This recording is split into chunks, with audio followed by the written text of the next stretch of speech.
WDW Radio, your information station. Hello everybody and welcome to the WDW Newscast. I am Lou Mangello from WDWRadio.com. Today is Wednesday, April 4th, 2012, and I'm coming to you live from Epcot Center because I'm old school in Walt Disney World. And tonight's show is once again sponsored by our friends over at touringplans.com. They are the research team behind the unofficial guide to Walt Disney World. And you can also visit touringplans.com, get their crowd calendars, lines application, fast pass return times, wait times, crowd calendars for the next 365 days. Look, they'll save you up to 4 hours coming to the parks. And days like today, a little crowded, a little hot for spring break. Time is money, and touringplans.com, best way to help save you both. Thanks again for them sponsoring this week's show. Want to welcome out of the box, and here in this not-so-studio audience, the real Zach Brown, because I guess there's a fake Zach Brown somewhere going on. It is the real Zach Brown. Welcome to you, box people. Great to have you back again this week for the show. All right, let's get right into this week's Walt Disney World news, because today, actually, Disney's PhotoPass launched something a little bit new called PhotoPass Plus. And according to Disney, you now get a one-price package of $199. That's $100, about $99 more than the encompassing PhotoPass CD. And what this gives you are all of your PhotoPass photos taken by photographers around the parks, as well as photos during character dining and on-ride photos as well. You have to purchase PhotoPass Plus from one of the viewing stations located in the parks. You can't do it online. You can't do it from a PhotoPass photographer. And you get digital files of all the pictures, dining photos within a 14-day span. So assuming that you're not taking a 3-week trip, but some people do. Within a 14-day span, all of your photos will become available. And when you get home, you can actually get them on a photo CD along with other high-res photos from around the parks that you can use for scrapbooking, to make your own slideshows, videos, whatever it may be. The attractions that participate are the mountains, Space, Splash, Expedition Everest, Buzz Lightyear, Twilight Zone, Rock and Roller Coaster, and Dinosaur. Character dining locations include 1900 Park Fair, breakfast only at Ohana's, Spirit of Aloha, Chef Mickey's, Cinderella's Royal Table, Tusker House, also for breakfast, again, character only, the Hoop-de-Doo musical review, and Princess Storybook Breakfast over at Akershus Royal Banquet Hall. So again, for $199, you get the PhotoPass card. You also get a lanyard, a CD with 400 stock photos.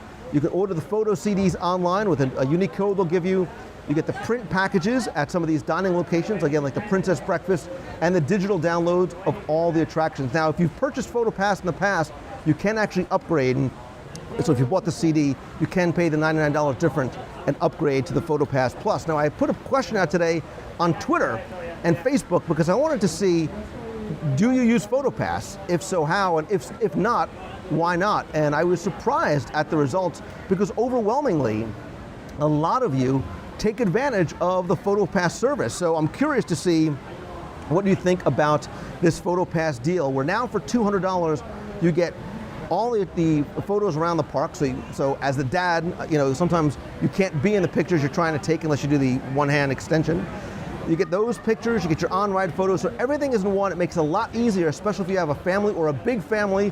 You can share those with your family. You do get one card, but you can use multiple cards to accumulate during your visit. All those can be added to that account. So if mom and dad are off in one place and the kids are somewhere else, you can merge those PhotoPass numbers into a single account.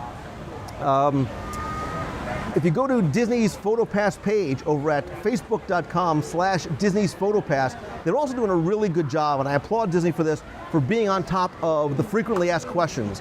They posted an FAQ there. They're also very actively answering questions that guests may have, again, because this is just rolling out today. I'm actually going to try and head on over, see if I can go to one of the PhotoPass locations, find out a little bit more, maybe see what the lanyard and stuff looks like. If so, I'll post those on the website.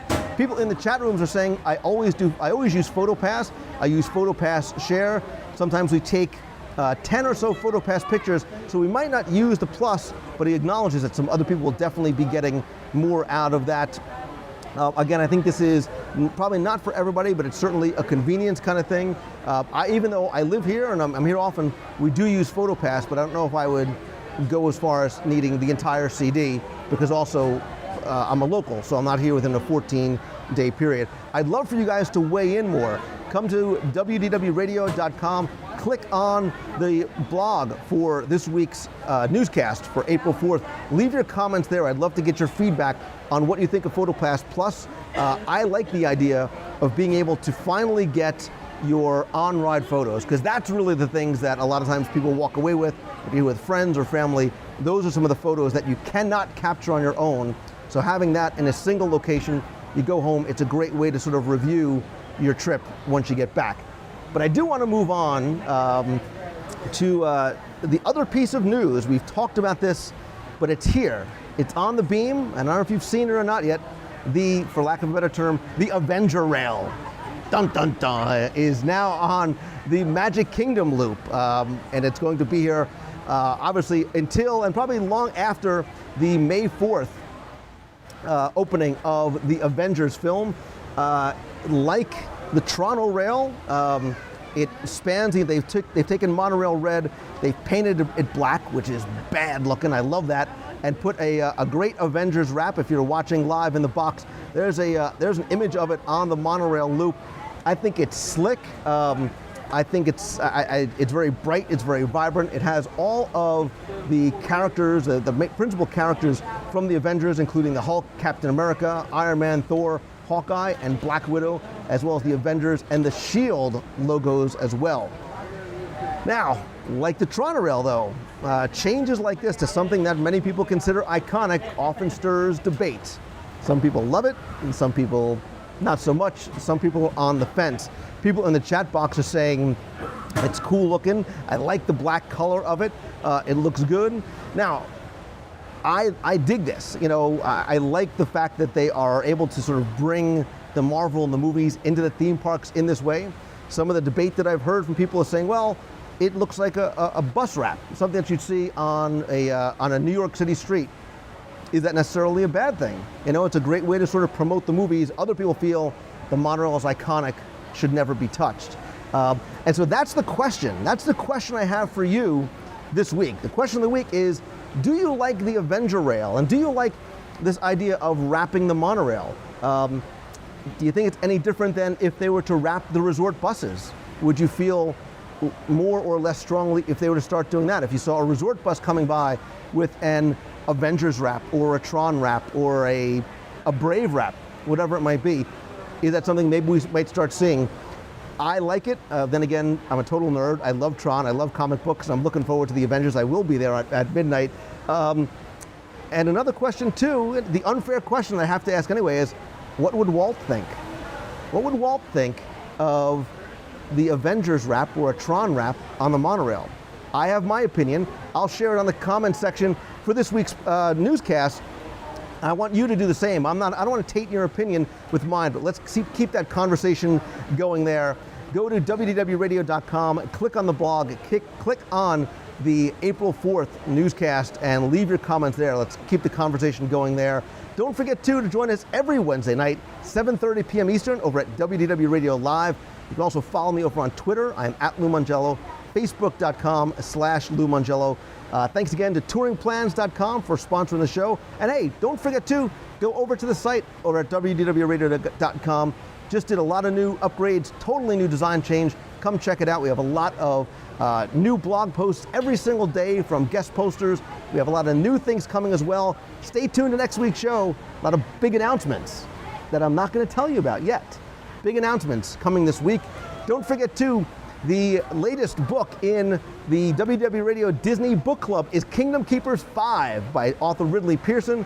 We saw Ridley last week both on the Disney Fantasy and here in Walt Disney World. And Ridley's going to join us live Monday, April 23rd at 7:30 p.m. Eastern. You can visit WDWRadio.com/book club for more information. You can also email Ridley your questions. He'll answer them both via email, ones that you send in, and live in the chat. So you definitely want to tune in for that. Really going to be a lot of fun. There's so much more going on, but alas, we are out of time. I want to thank all of you in the box for coming and joining me this week. If you can't catch it live, don't forget you can also catch it in the iTunes feed, on YouTube, and on the WW Radio blog. That's going to do it for tonight. Thank you for joining me in the box. Thank you for joining me, those of you who brave this, tough weather here at Epcot. It's 84 and breezy. So this is, if the weather was like this every day, everyone would live in Florida. That's going to do it for me. I am Lou Mongello from WDW Radio. Thanks again for watching. See ya.